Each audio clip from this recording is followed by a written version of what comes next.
When I'm feeling down about people misusing grammar, I like to decorate my wine rack.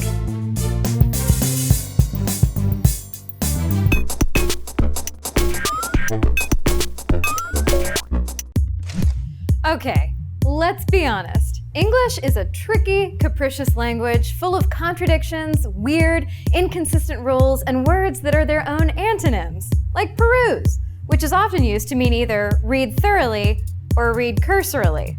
We can't even get all of our common sayings right. In fact, we get a lot of them wrong.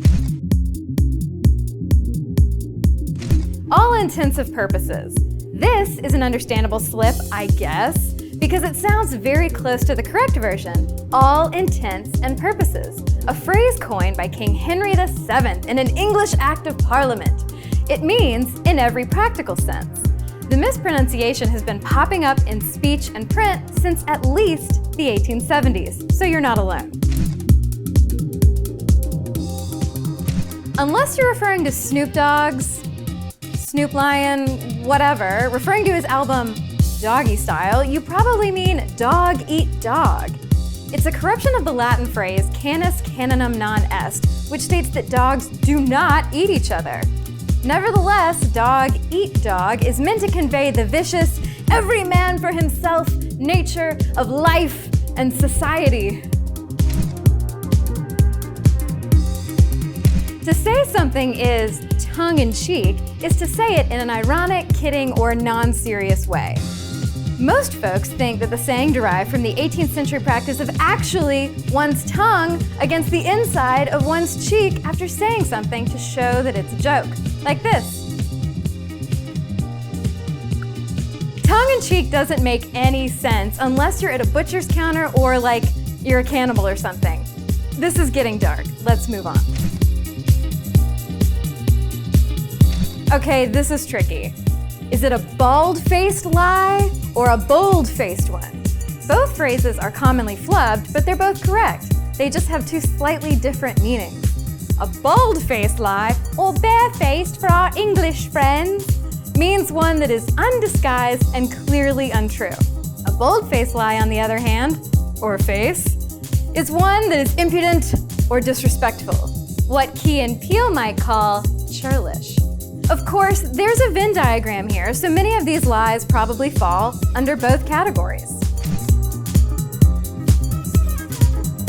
Have you ever heard someone say he made a 360-degree turn in his life?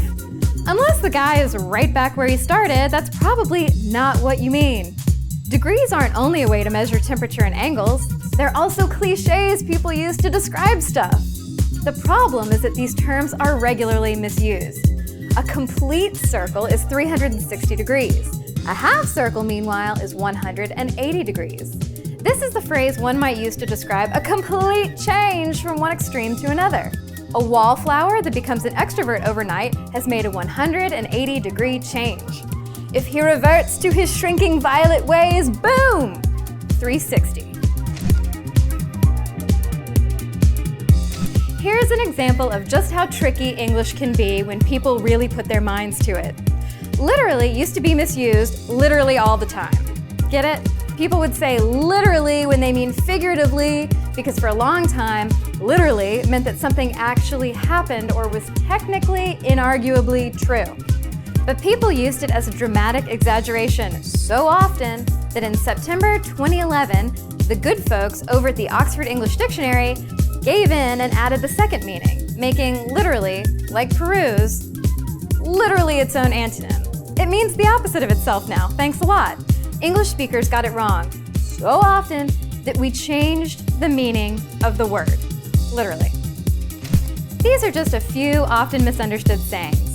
Check out our article, 10 Common Sayings You're Probably Saying Wrong, for more examples, and let us know which phrases or sayings get under your skin. Throw us a like, subscribe, and let us know what you want to hear more about next.